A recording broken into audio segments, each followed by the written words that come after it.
Let me introduce myself. I'm Jed Broadman. I'm a psychiatrist in London at the Maudsley and senior lecturer at the Institute of Psychiatry. And my career has mainly been in community-based psychiatry. And my current job, I head a community-based team in South London, in Camberwell and Peckham. And if you know Camberwell and Peckham, Peckham has the largest percentage of black African people in the whole of the UK. So you can imagine my caseloads are very mixed, but you know, about half of them are probably originate from Africa or the Caribbean. But I also work for an organisation called the Centre for Mental Health, which used to be the Sainsbury's Centre for Mental Health. It changed its name because the Sainsbury's supermarket family, who used to fund it, pulled out their funding a couple of years ago. So it's now the Centre for Mental Health without the Sainsbury's. So I no longer need to shop at Sainsbury's to get my salary. But whilst we were at the advantage of being at the Centre for Mental Health is one of the things I've been able to do there is sort of combine my academic work and my clinical work into sort of policy work. And one thing I became very interested in was the increase in, if you like, particularly in England, but also in many other countries, of this notion of recovery as part of mental health policy. But of course, one of the problems for me was that I couldn't understand how they made this work. You see, what had happened, it was well embedded in some of our Department of Health policy documents. You know, more people will recover. We ought to, you know, encourage people, you know, organise our services so people will recover. But of course, if you went round to the people who were providing the services and said, what are you doing about recovery? They'd say, oh, it's great, we're doing some stuff, it's good. What have you done then? Well, we've changed the name of our teams. We've now got recovery teams. Oh, good, that's a good start. So how are they doing anything different? Oh no, we're just doing the same job, you know, but we're recovery teams now. So we started in a way to think about how you translated the sort of principles and ideas of recovery into some sort of practice. And that's where the sort of starting point partly was for me. You discover you've been doing it all along, and you discover you've never done it at all, is the truth of these things when you start those sort of journeys. So today we've got a session, and I'd like to cover some of that work. Now I've got to talk for an hour and a half, unfortunately, so I don't really want to do that, of course. And so I want some reaction from yourselves. And I want to just cover, you know, the idea of what's recovery. Let's just establish what that is first, and its relevance for clinicians and practitioners is one of the things we've been interested in, changing practice, but also how we organise our mental health services, possibly to be more recovery orientated. Now, I will tell you now, I do not have the answer to this, because it really is an ongoing process. And you know, in some ways that's the good thing, because there's plenty of room for sensible thought in this area. However, before we start though, I do want to make an apology. I don't usually do these things on my own. I'm usually doing this with some other colleagues, and the usual way I've done it is to come along with one of our peer trainers. So it's somebody who's had lived experience of mental health problems, of use services, and it's this particular person I've used, although we've got a whole group of people who are peer trainers, has become a peer trainer in one of these services in London, and he also now trains other people to become peer support workers. And I think hearing it from him, what's recovery about, is much better than hearing it secondhand from me. I kind of only understand it at a distance. He understands it from living it, as it were. But I do apologise for that. He can't come because he's in Ireland. He's gone to do a similar talk in Ireland, and he wouldn't come with me this time, or rather he got booked before. I think he would have preferred to come here because he rather liked Sweden, because we had a trip up to Jönköping in April and did a very similar seminar to this, a bit longer, with 3 seminars in a row we did. We were exhausted, but they were very kind to us and looked after us, so we didn't feel too bad. And you can actually see that seminar on the web. It is on the web, on the Jönköping region web. And we do it in a slightly different way to today. But if you want to see Waldo, that's his name, Waldo Rög, you can see him on that. You can also see my other colleague doing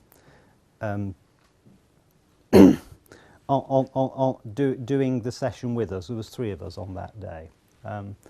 But I'll be roughly saying the same sort of things today, but without the help of the 2 colleagues. So I do apologise for that. You'll just have to take it from me.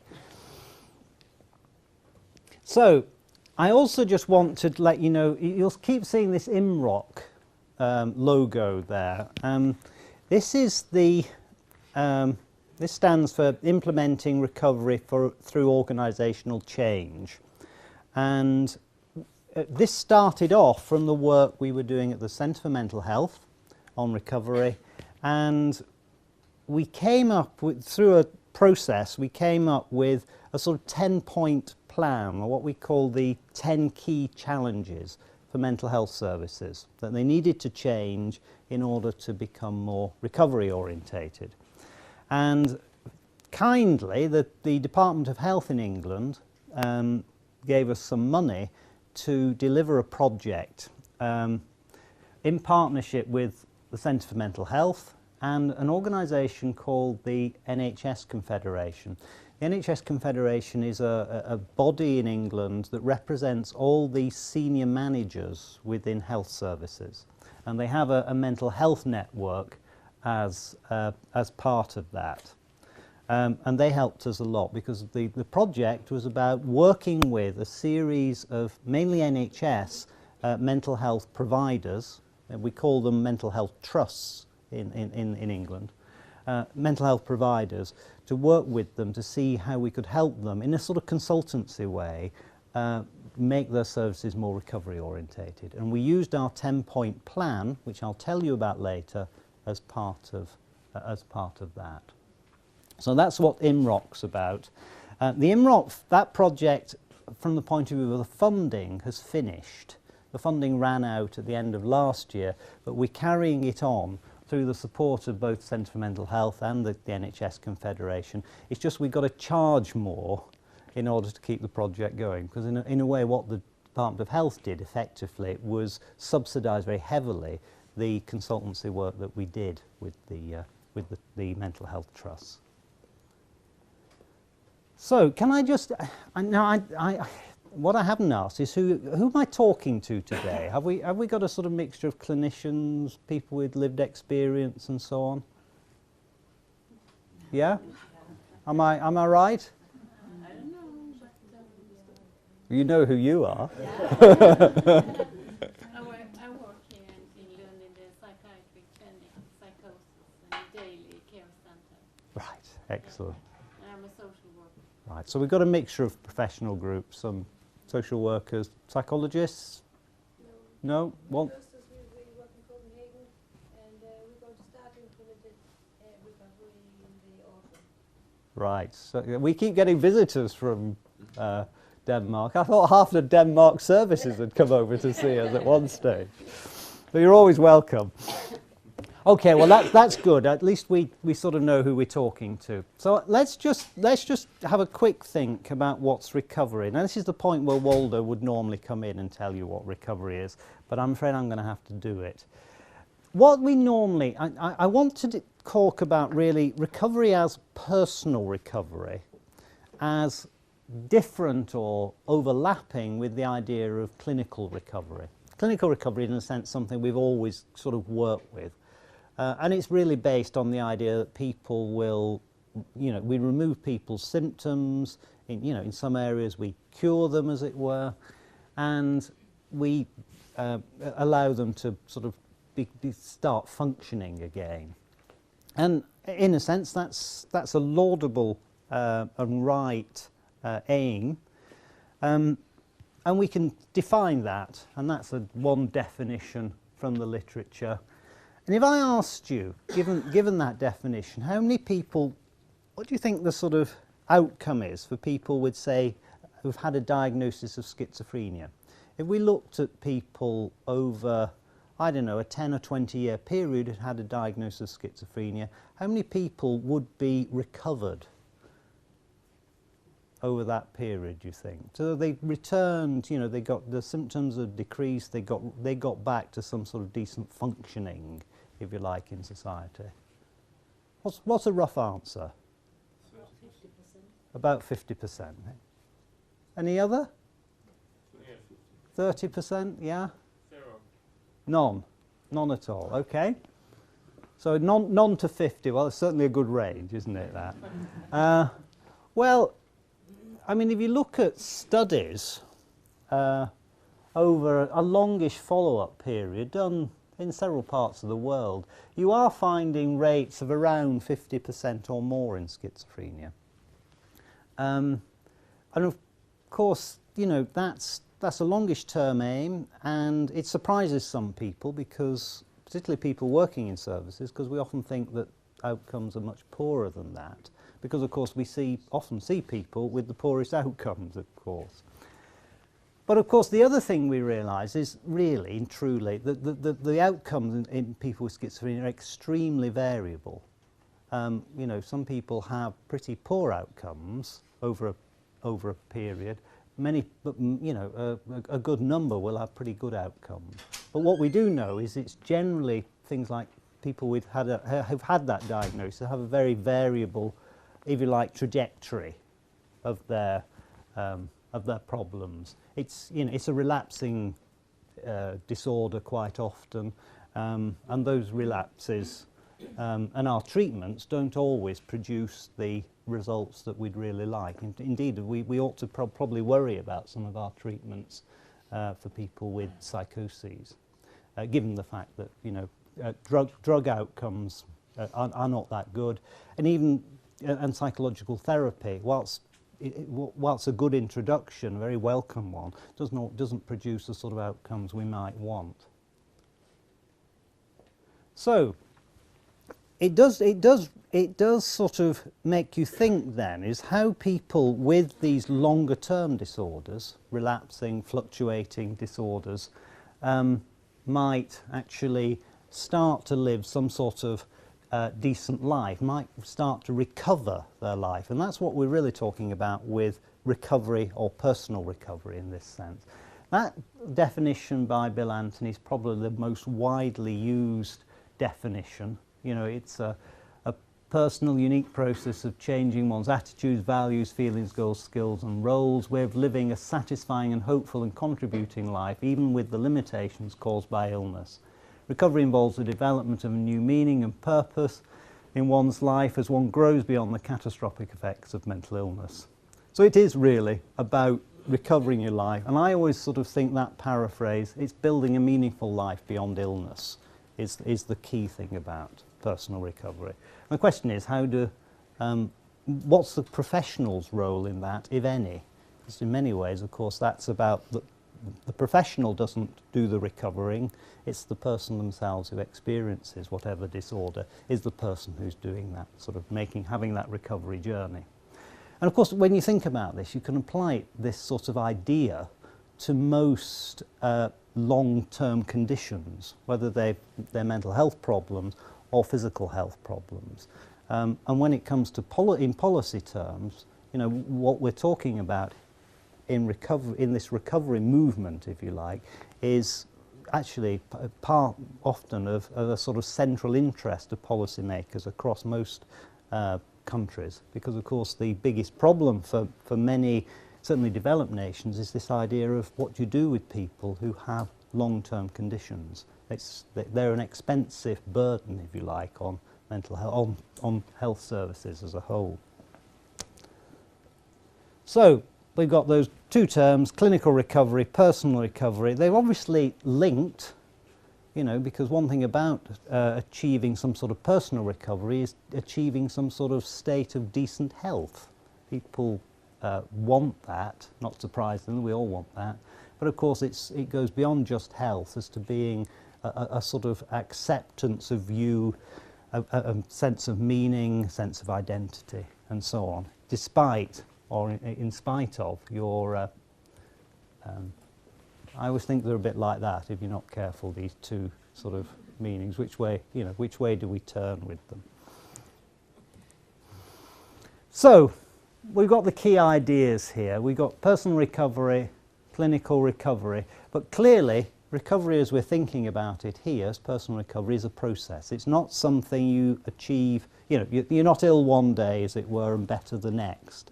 It's a process with people with long-term conditions that goes on really in a sense forever, but you know, there'll be periods where that sort of sense of recovery is pushed back by a relapse or whatever.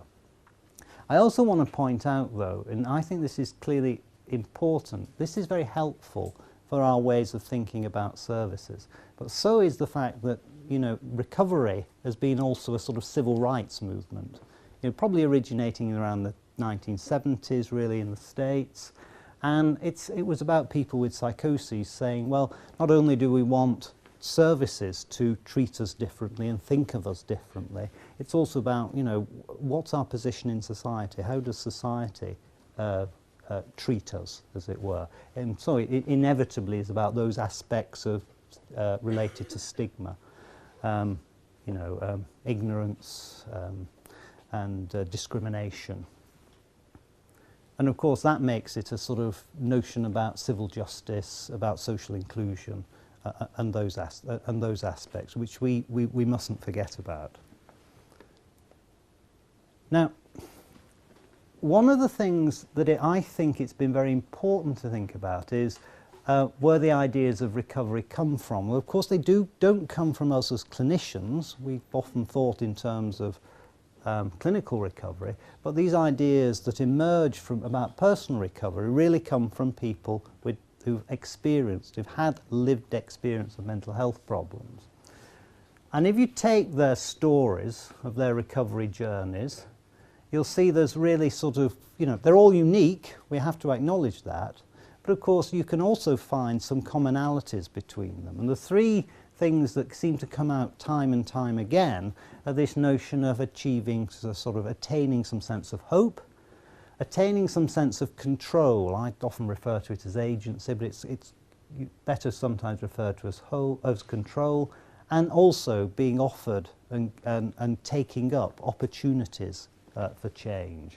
So those are the three things that seem to be most helpful to people in having a sort of more successful recovery journey.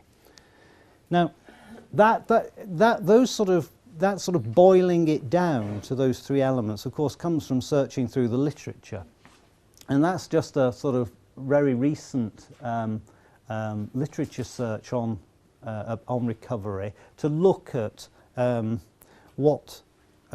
people's recovery narratives, recovery stories, and to look again at at those elements. And again, this is published in British Journal of Psychiatry less than just 2 years ago by Mike Slade and his colleagues.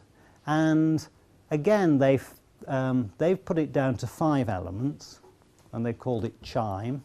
CHIME in this sense being, the C is connectedness, the H is a hope and optimism, the I is identity, the M is meaning and purpose, and the E is one of empowerment. And again, that's just the same. It is hope, control and opportunity. Hope and optimism, control as a sort of reattaining a sense of identity, meaning and purpose and empowerment, and opportunity as a sense of connectedness with others, if you like. So that's another, if you want to take anything away from today, just think of things in terms of hope, agency and opportunity. The reason I bring that up, of course, it's the thing that started our thinking. If those things are important, and those are the things perhaps that mental health services should be trying to aim for. You know, they should be trying to think in terms of helping people with their sense of hope, agency, and providing reasonable opportunities. So, there we go. This is a sort of my summary slide here. Recovery, in a way, can be seen as a sort of set of stories written by individuals about their lives. Now, importantly, as I keep saying, as we looked at mental health services in the UK, and I was saying, well, I'd go and ask them, what are you doing about recovery?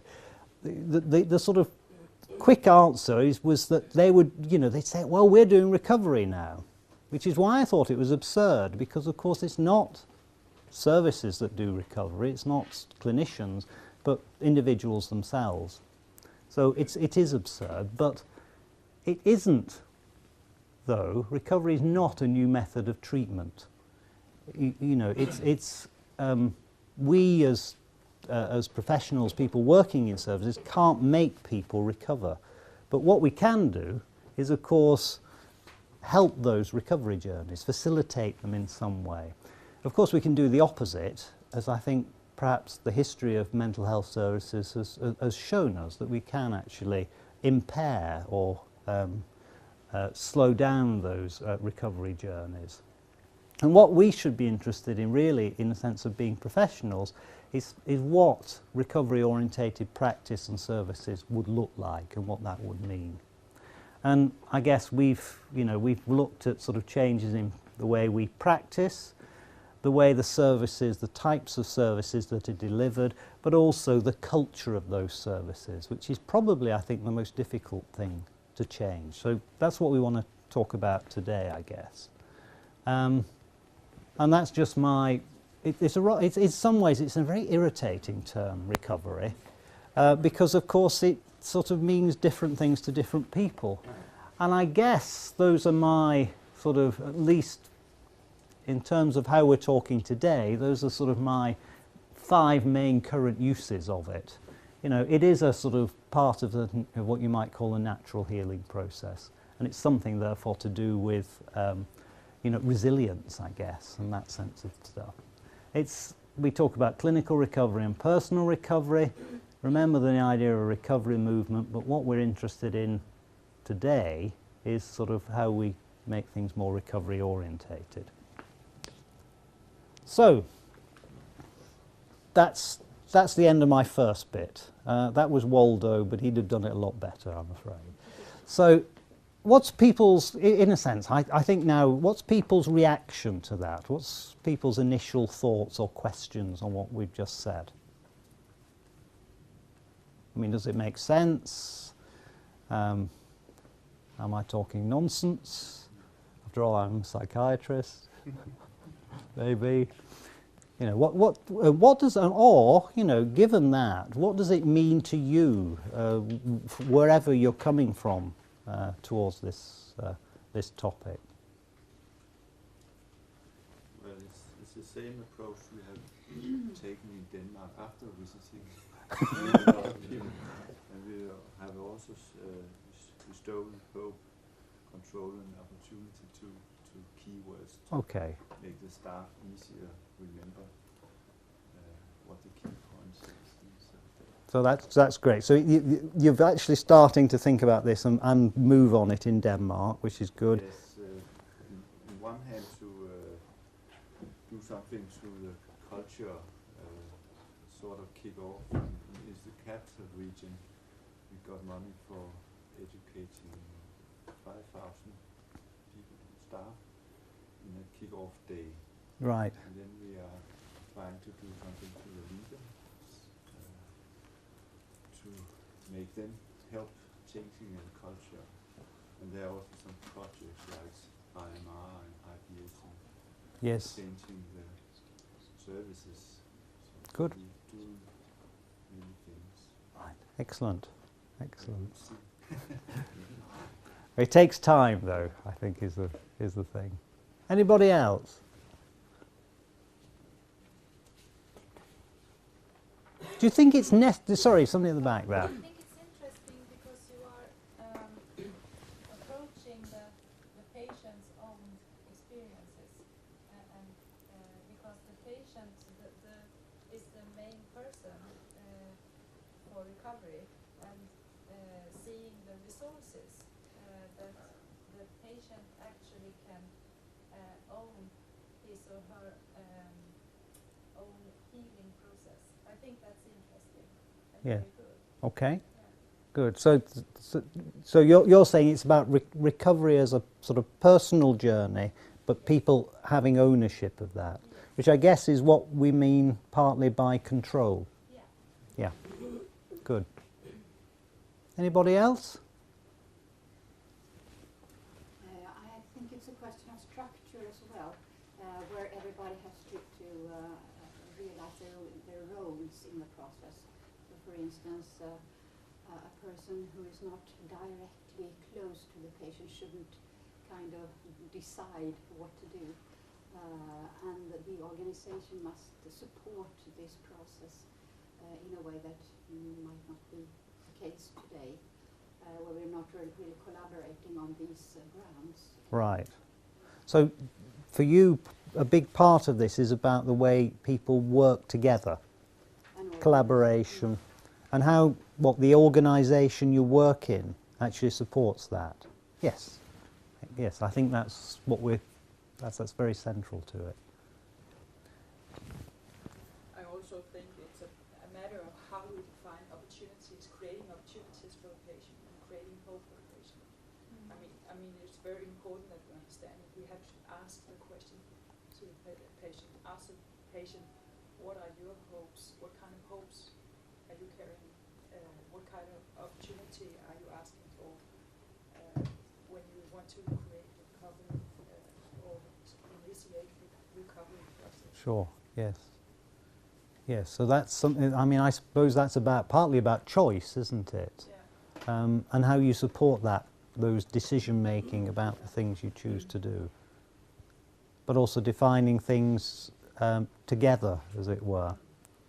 I mean, there are times, I think, sometimes maybe one has to have more, so the clinician or the worker may have to have a bit more control, like being the sort of holder of hope for that person when they're going through their worst, their worst times. But as time goes on, those things shift. Yeah. Good. Good. So I suppose this brings up the idea of, what are we talking about when we're thinking about developing recovery-orientated practice and practitioners? And suppose one of the things that I didn't ask, but this is something to reflect on now, is how do we know there's some sort of need for change?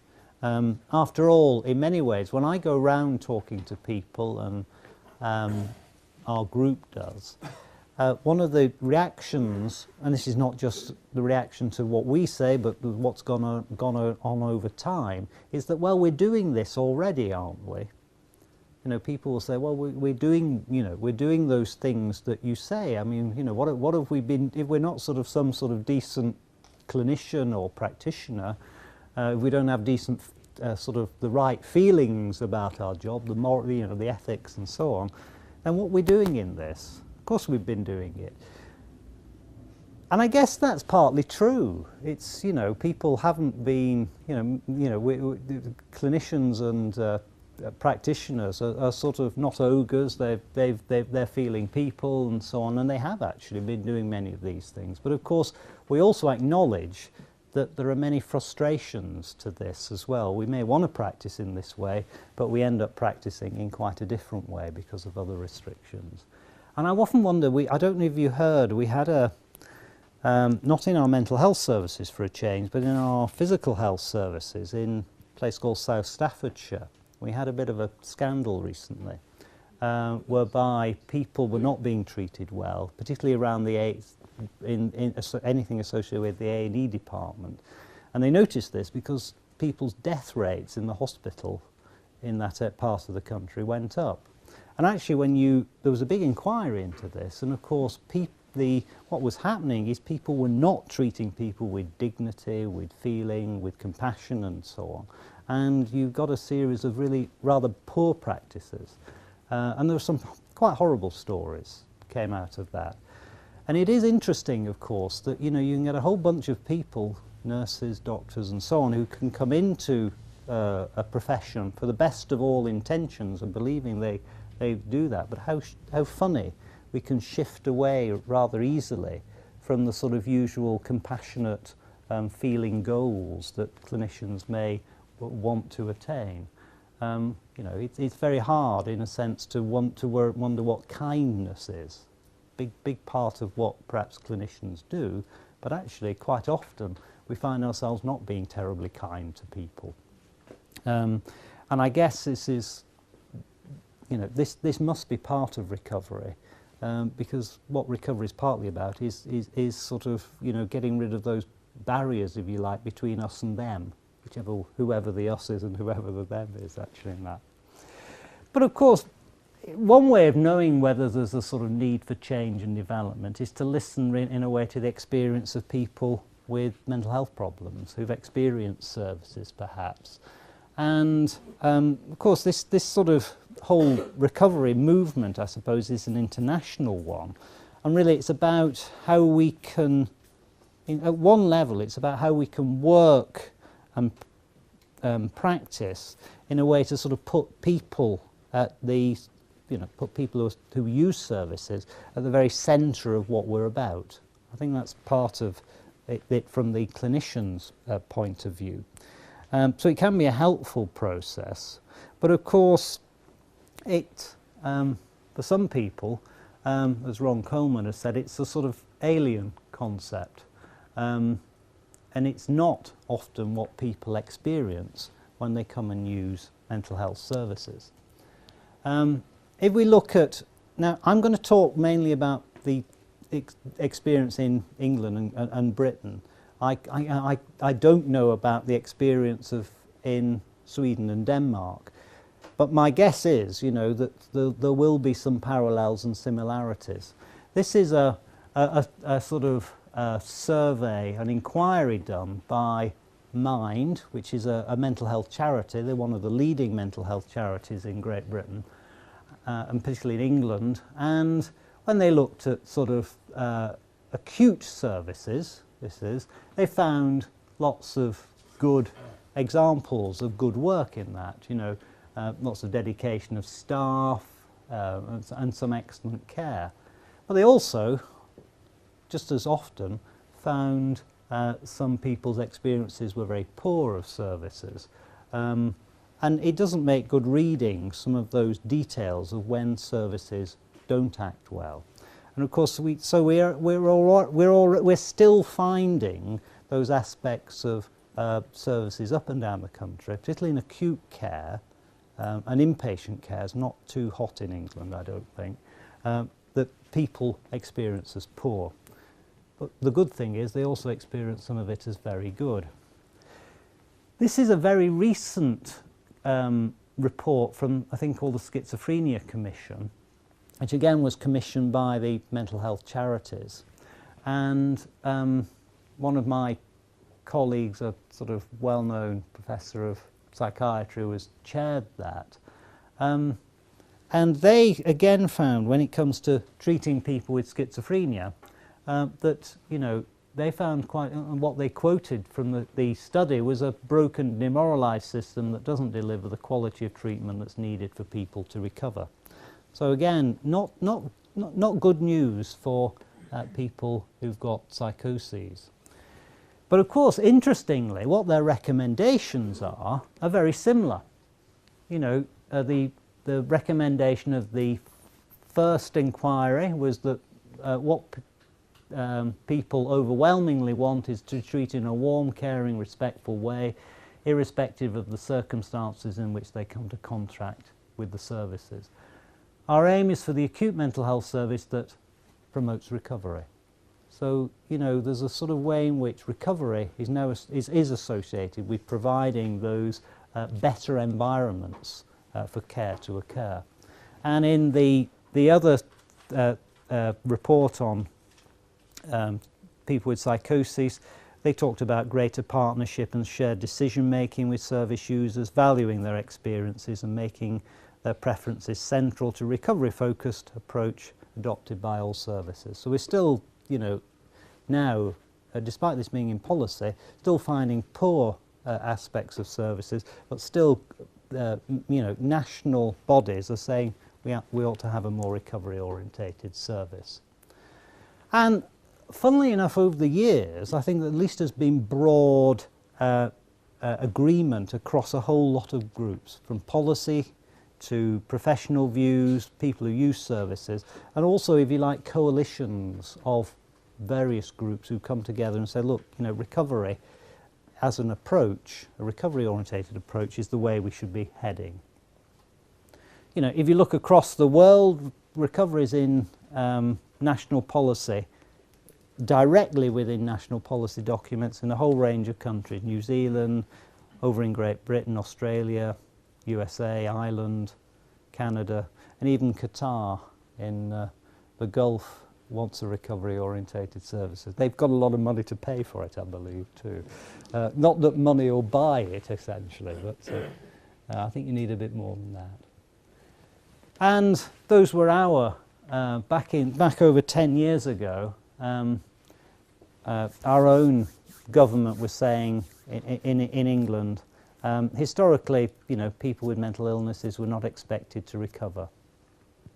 But they could do if they're supported by appropriate services driven by the right values and attitudes. So they were recognised even then that, in a sense, it's not just the services we provide, it's how we provide those services and what the sort of attitudes and values running through those services that are important.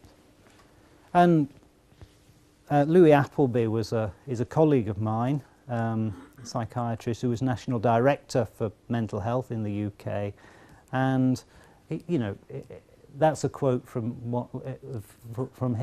an official document, that increasingly services aim to go beyond traditional clinical care, which is of course a bit of a way in which we opt out of this if we're not careful.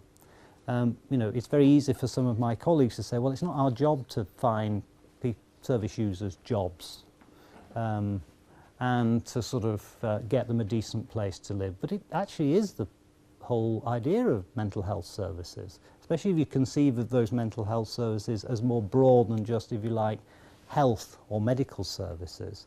There's certainly, when I think of mental health services, I'm not just thinking of ones that are run by our health services in the UK, even though that's where most of the money is in fact. I'm thinking of social services and a sort of whole voluntary sector that goes around that. We've had this sort of notion of a mixed economy of care in the UK for some time. And I'm aware also, meeting people from both Denmark and Sweden, that some of your problems in organising services lie within the sort of split between your social services and your health services. We've got that to some degree, but not quite to the degree you've got here. And we have managed, over the last 10 years or more to provide, mixed teams of social and health services. But the cuts at the moment, the austerity measures, are actually driving these things slightly apart, I think, in the UK. And the Royal College of Psychiatrists has promoted this. I'm part of the Royal College. I lead for the college on what's called social inclusion. I'm not the lead for recovery. That was my colleague Glenn Roberts, who was speaking with me up in Jönköping. But we've taken this whole idea very seriously. And I'm just about to, our current president, I'm just about to organise a sort of series of meetings on work and employment. We've taken that seriously for many years, but we just want to re-look at it again to make sure we've sort of got the right priorities in that area. I did a psychiatrist recovery statement with a whole bunch of my colleagues from 2 of our mental health providers, which was a sort of position statement welcoming the whole of recovery. And we did call it Recoveries for All. We felt there was advantages both for professionals working in this way as for, of course, the effects on people who use those services. The psychologists have supported it, the nurses have supported it, and the occupational therapists have supported it. social workers do support it, as we know. It's just that their organisations in the UK are not very good at getting these things out, because they've got about 3 organisations that run sort of run things for social workers, and it's not clear which one should sort of produce the right documents. And of course we've had a whole collaboration, which I think has been the biggest change actually in the UK, and very, very important, has been how a whole lot of organisations that's in this, you'll see the Royal College of Psychiatrists, you'll see mental health charities, Rethink, Together, Mind, Mental Health Foundation, going back to the mental health networks, that's managers, local governments, and directors of social services. The whole range of people have supported this idea of recovery. That was just something they put out back in 2009, a future vision for mental health services. And what they saw, if adopted successfully and comprehensively, concept of recovery could transform mental health services. Services could be designed to support this directly, and professionals should be trained to help people reach a better quality of life. This will mean a substantial change for many organisations and individuals. So, you know, there is sort of, if you like, broad support, and I'm very glad to see it's happening in Denmark too. And that's our current policy. No health without mental health. That's the government's policy back in 2011, and that it had several strategic aims. One of which was more people with mental health problems will recover, and what they meant by that wasn't clinical recovery. It was the talking about personal recovery. We've talked about it today. It's still a bit of a fight, of course, because we do have, no matter what's happening, there are big cuts happening across our services, both in health and social services. But also, of course, we've had, austerity cuts to people who live on low incomes, particularly through our sort of welfare state policies. And it's not going to make life very easy for people with mental health problems. It's going to make life a lot more difficult for people with mental health problems, and also with physical disabilities. So, what do we need to change in this area? Well, I think one of the most important areas is we need to sort of think in terms of practice, is how we learn from people's personal stories. And one thing that we can learn from those is things like Recovery is Possible. Those are just 2 pretty good books which cover people's personal journeys and their own recovery stories, if you like, both in psychosis and depression, those 2 books. There's 2 excellent publications from New Zealand and from Scotland, covering people's narratives, stories. And in fact, I think my colleague Glenn Roberts, who authored those papers earlier for the Royal College, he was telling me that he started prescribing the New Zealand book. He was so impressed by it when he first read it. He started giving it out to people in his clinic, because he thought, he's a rehabilitation psychiatrist, because he thought it was so good and inspiring. And in fact, Glenn is, truthfully, his own recovery journeys in one of the other books on recovery. And as we know, these stories that people tell, they're there to illustrate and inspire and touch and inform us, and they certainly do that if you read those. And in a way, we're back to these stories themselves, when read by others, do offer hope and connection with other people in their lives, which is a sort of very important area if we're thinking in terms of how we make things more compassionate. And local perspectives also, that's a sort of, there's a whole range of these come out. They're all available over the web, many of these stories.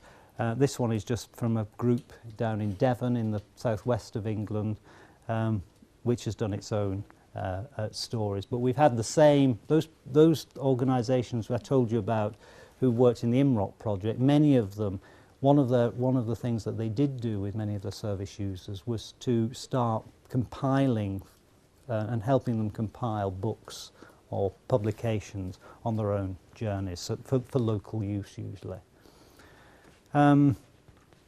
And it will vary across services. The trips and journeys is one of people with first episode psychosis. This one here on our stories is one on people who've used forensic services. So nobody's excluded in a sense from this. And, you know, what can we learn from these stories? Well, we know that recovery is personally unique, as we've said. It's also very diverse, but it also sort of can help people themselves as well as help practitioners understand those. And there's again a whole range of things from Priscilla Ridgway's book and the book from Rethink as well.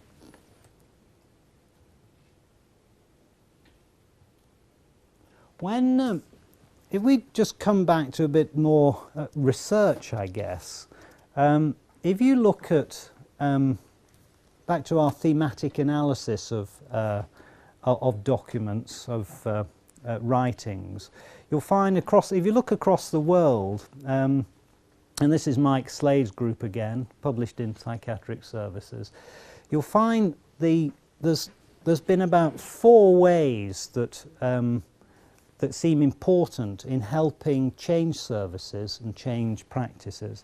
That's, you know, if you like, support for personally defined recovery, change in working relationships, organisational commitment, and promoting citizenship. And from the point of view of practice, it's the first 2 of those, support for personally defined recovery and a change in working relationships, which is exactly the things that you mentioned earlier. You know, support people in their recovery journeys appropriately with the things we were talking about, and also we need to think about how we change our working relationships, particularly to work more in partnership with people. So, how can we do that? This is yet unpublished. It's something that Glenn Roberts and myself have written. It's coming out this year in a thing called Advanced in Psychiatric Treatment, but I'm just going to tell you a brief synopsis of the 2 papers we've written for that. Essentially, how can we do it? Well, notice and value what we're doing that's good now is a good start. There's also this notion, really, of if we're taking people in to be... very kind of you, thank you. If we're sort of hiring people, recruiting people to work within mental health services, then it's not probably just the qualifications that we're interested in.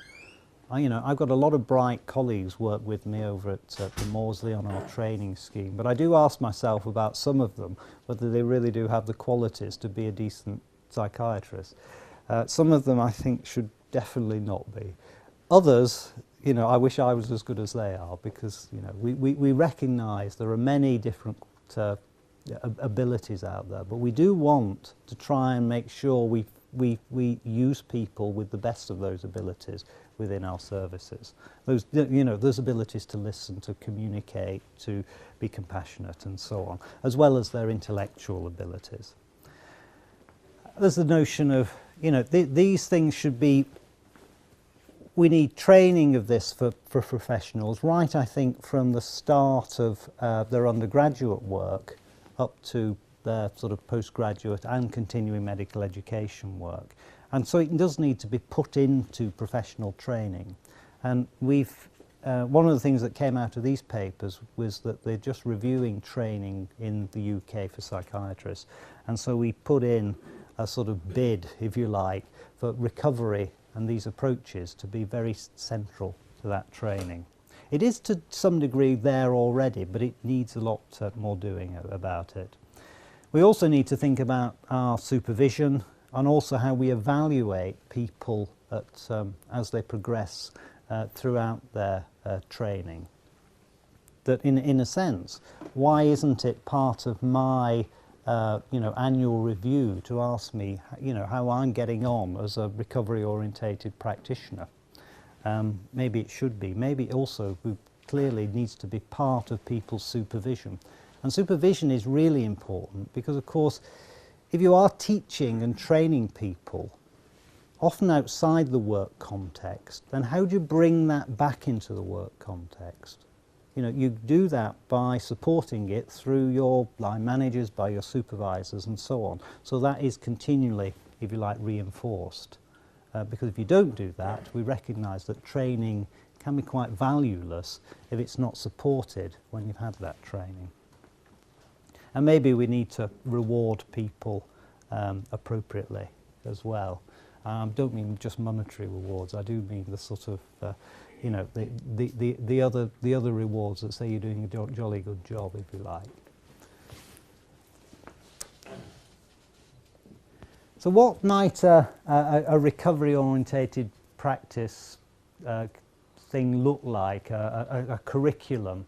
Well, I guess we've got to think about understanding the origins and guiding principles, our personal reflections, what we learn from our experiences, because of course it's whilst there's a certain number of people work within mental health services who've had their own personal experience. I'm talking of professionally trained people here. Many people won't have, but we've all had experiences that are difficult to handle, if you like, for us in some sort of way. We've all gone through some sense of personal adversity at some point. It's a question of what you learn from that and how you can reflect that in your practice. And I think that's sort of what I mean by personal reflections. We've talked about those personal narratives that I put up, those books that I put up that showed earlier. What's our reflections on those? What are our sort of personal approaches to distress? Because of course, in many ways, we will meet people constantly who go through difficult traumas, either as that are, if you like, integral to their sort of development of mental health problems, or of course as a consequence of their mental health problems. How do we deal with that? Also, of course, increasingly we work in culturally diverse environments. I told you about the environment I work with is with a whole bunch of people whose origins are from Africa. But I just have to go across the Thames to find a whole bunch of people whose origins are predominantly in South Asia, India, Pakistan and so on. And that's, you know about this in Sweden, and we know about it in the UK, that we're working increasingly at diverse environments, particularly if you work in an inner city environment. What is the sort of importance of language that enables and supports recovery? I don't think, there's a sort of politically correct notion here, I guess, but I don't think there is truly a sort of recovery language. But what the sort of principle here is that it's a person-first language. I no longer treat schizophrenics. I see people who have schizophrenia, for example. And it's that notion that has to change.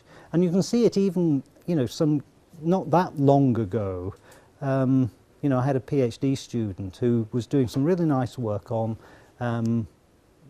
sex and schizophrenia, sexual problems in people with schizophrenia. And I think the one thing she learnt was that she stopped saying subjects and schizophrenics, and the people in her study were people with schizophrenia. And you can see that in academic papers, even that language comes through more and more, which is very welcome. So, but essentially, you're talking about a person-centered language, and the concerns and challenges to recovery approaches. As I said earlier, one of the things you often hear when I talk to audiences is that, well, we're doing this already, but there's a whole series of other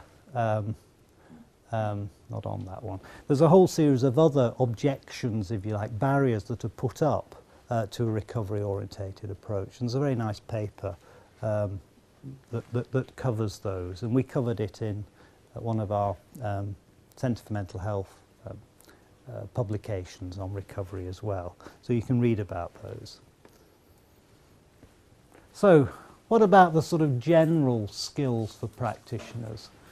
Well, the one thing you need to do is create within your services a very hospitable and welcoming environment, which isn't often there. I notice this all the time. I get really cross with the way our reception works in our community team, because they insist in having barriers up. Now, to some degree, that's fair enough. You do need your desks and so on, but they're very intimidating. And that's very typical of, I think, the way we've often dealt with people, not only with mental health problems, but people out there who are seen as the sort of barbarians at the gate, as it were, who are going to come and attack us. And certainly one of the receptionists believes that that's what they're going to do if she doesn't have her desk like this and her barriers up, because she's seen them shouting. Never been attacked, but she's seen it happen. And you need to educate those people as well, and to sort of make them see it's their behaviour that actually can produce adversive behaviour in others, and so on. But those environments are important. I've also worked in places where people do feel very at home that they come in, and they feel like it's their place. Of course, the other thing is supporting self-management. I think that was pointed out at the back there. Building on, it's a very strengths-based approach, and working with personal goals as well. Remember, what often we end up doing as professionals is defining the goals for the person, and the whole idea is that the person defines their goals and you work with that. There's a negotiation to be had there as perhaps what's possible and how those steps might be done, but that's the partnership interaction that goes on, or should go on. There's also self-direction and control. What that's partly about, I don't know if it happens here, but we talk in England we talked about sort of personalisation, and she's partly about making those services to look at those personal goals and to think about what's the solution for you, not the solution for everybody. But also, as part of that, we set up some things called personal budgets. I don't think you have them here. At one level, they're rather old-fashioned. They were about self-directed care and budgets that people with disabilities had. But now we've pulled them in across social services and introducing them into health services, where you negotiate with the person about a budget that they'll hold for their particular, predominantly social care, but and other aspects of health care. So what they needed was to utilise the day centre, then the budget would be for using that. But maybe they want to befriend us, so the budget could be used for that. Or maybe they want to say, I'd like to actually have a holiday once a year. You can use the budget for that as well. And you can use it in a number of things. The limits of that, of course, defined. If you have somebody with alcohol problems, that you don't give them the budget to spend down the pub, I tell you. Not a good idea. The other thing is working with peer support, and I'll come on to that later, but it's changing our workforce to be very different, and developing recovery education and aspects surrounding personal recovery, recovery-orientated care planning, and developing, if you like, those supports and promoting community participation. I think actually, we keep saying these words, but I think that's the worst bit. We don't really know what that means very well, quite often, and we are rather bad at it. I'm dead keen, as they say, on sort of social inclusion, but when it comes down to it, actually defining what those things that might be helpful to people, that professionals can assist with, can often be quite difficult, but not impossible. So, in a way, we need those changes to practice. Support them in pursuit of their life goals, build on strengths, respect knowledge and expertise as different. I always think that, in a sense, recovery is about respecting those differences, but also recognising that you know, in a way, when you're when we're in some sort of consultation, as it were, with a service user, there are two experts in that room, or possibly even more, but you know. There's the person with their sort of professional expertise, and there's the person with their lived expertise, you know, their knowledge of what seems to be good for them and what's happened to them, and so on. And of course, you can combine those two with in the terms I was talking about earlier. You know, how can I use my own personal experience to also make that contact with the person and inform the way we build up a care plan or their future treatment and so on. The other thing is, predominantly our services use therapeutic models, quite rightly so, that's the idea. We treat people to a degree. But of course, that means that more educational approaches, which are important for things like self-directed care, are really sort of given much smaller priority. But of course, you know, control and understanding of one's condition comes from educational approaches, and maybe we should start giving greater priority to those as we develop our services.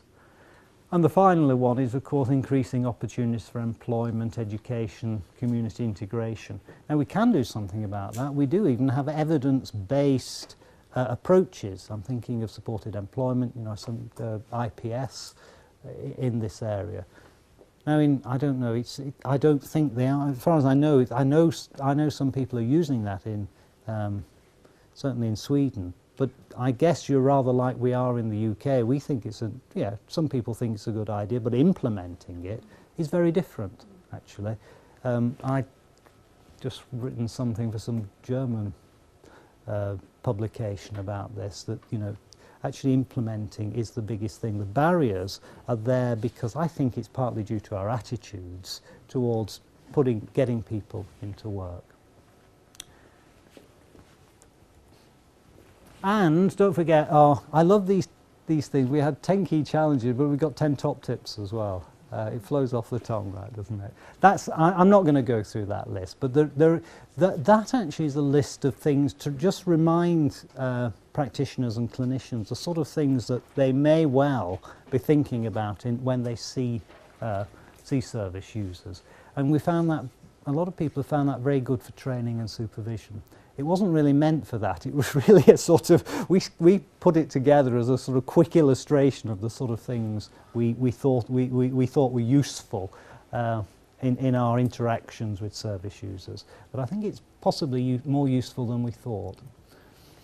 I just want to just mention about medical responsibilities and so on, and the sort of specific issues.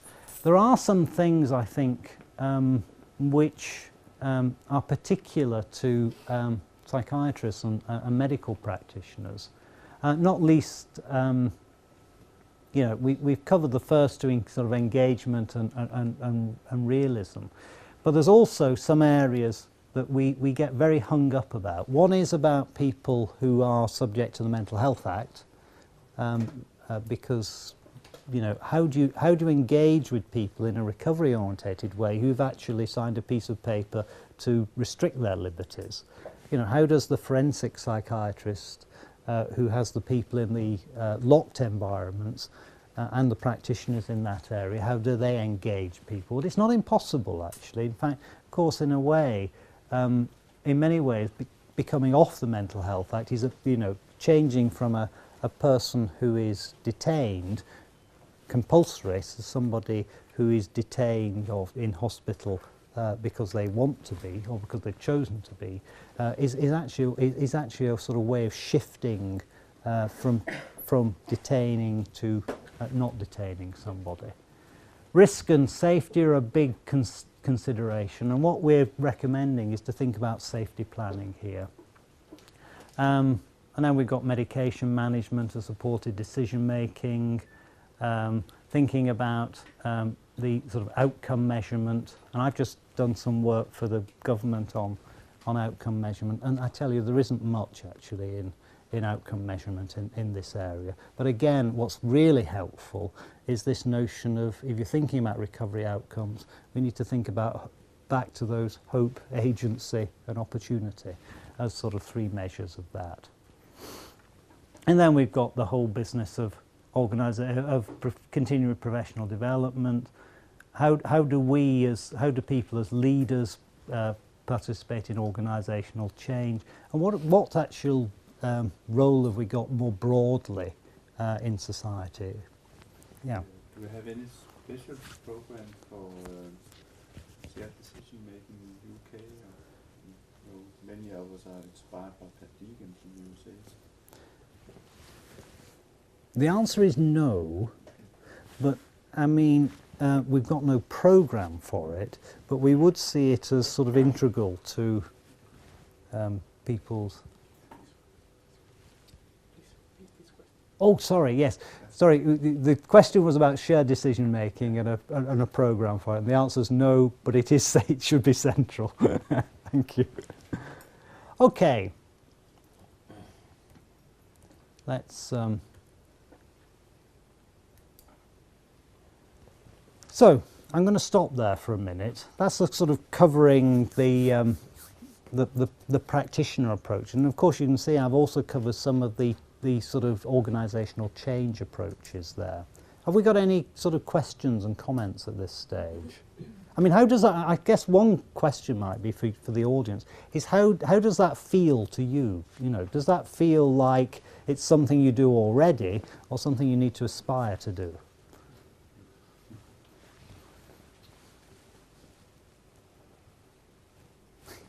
It is an inspiration. Okay, well, quite. A good inspiration. I think one of the barriers in Scandinavia is that we haven't got a culture of peer support yet. It's beginning now. I think I'm speaking for all Scandinavia. It's more in the US and UK and Australia that it's part of the system. So we have to develop that too. Sure. And are we aware of what's referred to as peer support workers? In some ways, the idea of what one's talking about there is a peer support worker is anybody, in a sense, with a similar experience to the person they're working with. So what we're talking about in mental health services would be people who've had lived experience of mental health services or mental health problems becoming support workers to other people with mental health problems. Now that notion has, of course, is actually, in truth, has been around for a long time. It's not new. It's, you know, even in the sort of late 18th century, people were thinking about that, and also I note even at the end of the 19th century, people were using that idea. But of course, it's never really been integral to mental health services. They've used people in some areas, like in the alcohol services, quite commonly actually. That's where a lot of it has been developed. But quite often, the folk who were doing the peer support were often volunteers and others. What we're talking about here is thinking not just of people as volunteers, but people as paid, trained workers, if you like, within services. You could also develop, as some people in parts of the world have, sort of peer-led services entirely. In the UK, they're actually quite uncommon, but not in other countries. So what we're talking here is about having people whose prime qualification for the job is that they've had lived experience of mental health problems, and we'd like to see them more and more involved directly within services, so working alongside professionals in order to support other people with mental health problems. And when I mentioned our 10 key challenges for services, that was one of them. It is not a simple process, this, because you do firstly You need to train people to do it. So you know, you're going to get people who are just, it's not just their experience of mental health problems that makes them into a good listener and a good worker. They have to sort of manage to do that as well. So some people are going to fall on the wayside there. But once you've trained them, if you're going to put them in teams, you need a sort of good supervision network, because they can't survive in those environments without decent supervision as well. They also, I think, in the end, need some form of career advancement. And what at the moment, that's the bit I don't think we've worked out. But one form of career advancement is, for some people are going to become trainers in themselves of other people. So there is sort of some way in which they can get some advancement in that area. Of course, in a sense, I'm sort of putting the cart before the horse here, because of course until you've got people working, you can't create the advances for career advancement. I also think it may well have big knock-on effects of working within mental health teams, because suddenly you're working alongside people who are the same people who are those others, if you like, who you're treating. I think there's a sort of potential positive, virtuous circle to be had here. It stops professionals from making all those rude comments that they do in team meetings, because of course there's another colleague by their side who's had that experience. And you can see the sort of both the tensions and the real advantages of this as it goes on. It's not quite true that we've got lots of them in the UK. There are some trusts who've developed them. And I'm not unhappy that we've not tried to develop thousands of them at once, because I do think it's probably the most tricky area, this. And if you do it badly, I think it could have consequences. If you do it well, it has other consequences. And I think, you know, the fact that some trusts are doing it, looking at the sort of best ways to do it, is good, because of course that can be passed on to other providers who've got to do the same thing. So, you know, watch this space in a way. I'm kind of keen that these things develop. Can I just leave you with one thing? I just want to show you. I decided not to do a whole long lecture on what these things might mean for services. But in some ways, I think this probably may be a good summary of what we're aiming for. At the moment, I think, you know, we're talking often about having a patient in our services whom we treat, and hopefully they go out the other end. But actually, maybe we should be moving from that to thinking about not the patient in the services, but the person in their life, in a way. This is a rhetoric. This is a rhetoric, really, but it's a useful one. I mean, that's the present arrangement that we have, really, in our services. We have an arrangement which the primary purpose is treatment and symptom reduction. This is probably to paraphrase it, I think, so don't take it absolutely literally. But really, it's what we're trained to do. We look at symptoms and problems, and make a diagnosis, treatment, prognosis, and think about how our services can somehow support that person in some sort of way. And all these other things, like their history, their preferences, dislikes, strengths, abilities, personal resources, goals, ambitions, social networks, work, home, etc., are the things that inform us, in a way, about that person. You know, it's not that mental health services ignore it, they just use it in a particular way. Because those things, history, strength, inform us about decisions about diagnosis, treatment and support. Not a bad thing in itself, it's just that perhaps what we've got to think about is what's the role of treatment in recovery, in a way. I mean, it's not unimportant, but what is its role? And it may be a sort of reframing exercise we need to do, and perhaps this idea of the person in their life is the reframing. What we need to put as central in this are all those things which we had as peripheral, or as informing. So, you know, where have they been, what's happening to them now, where are they now, what they got going for them, what are the things they want to be and what they want to do. And that is the thing that informs us also it's those meaningful aspects inform us about all the other things, so the symptoms, problems, treatment and so on. And so we start considering diagnosis, treatment and support in terms of the extent in which they help the person do the things they want to do, live this, if you like, life beyond illness. And it's just a sort of shift in that reframing process. And those are back to our best practice. And to do that, we were thinking again, we looked at working relationships and supporting personally defined recovery and promoting citizenship and organisational commitment. Now I've talked about those two, and the other two become also important when you're thinking about mental health services.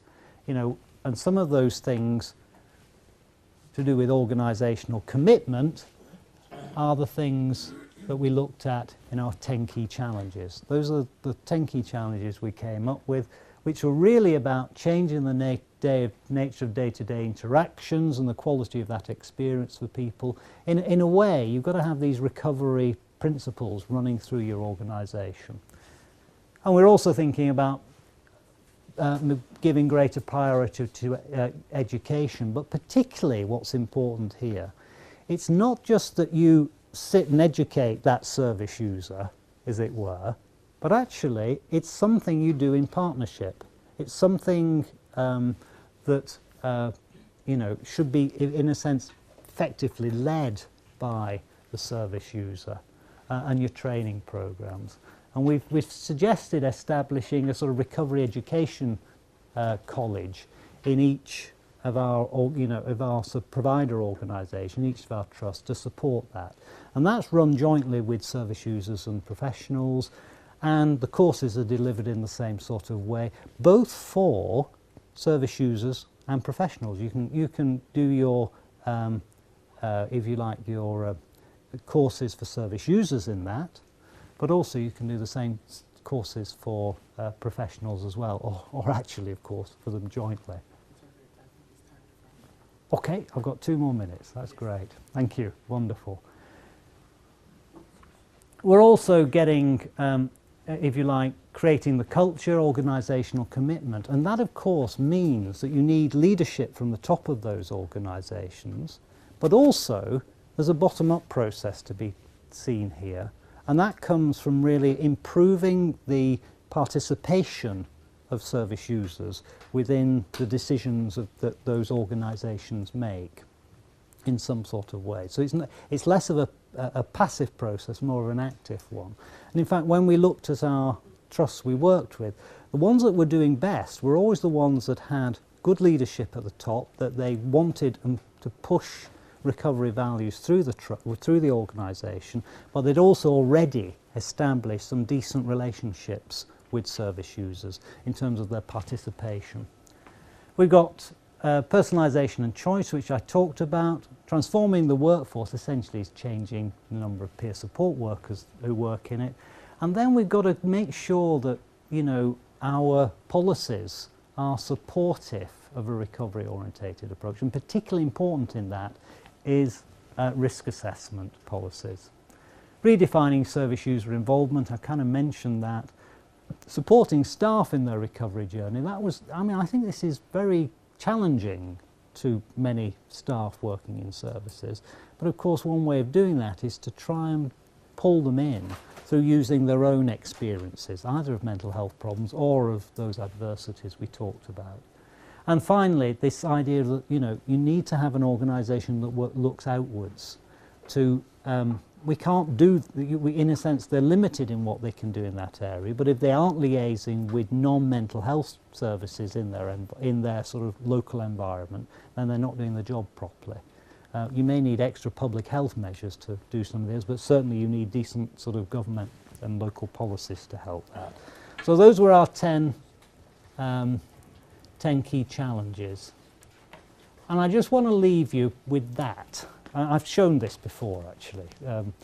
I think underneath us all, that's what recovery is about, really. It's that new relationship between us and them. And it's based on this sort of common humanity, something that unites us. And I think we should remember our friend here. I'm always wondering what he has on his head, actually. But I don't know. I thought it was some odd machine for delivering ECT, actually, to be frank. But I've never known. I've never known. And I will leave you with, I think, a real slide. I happened to do some peer support training in Uganda. And these were people who'd been in the large institution. They have a Butabika hospital, is the national admission hospital in Kampala.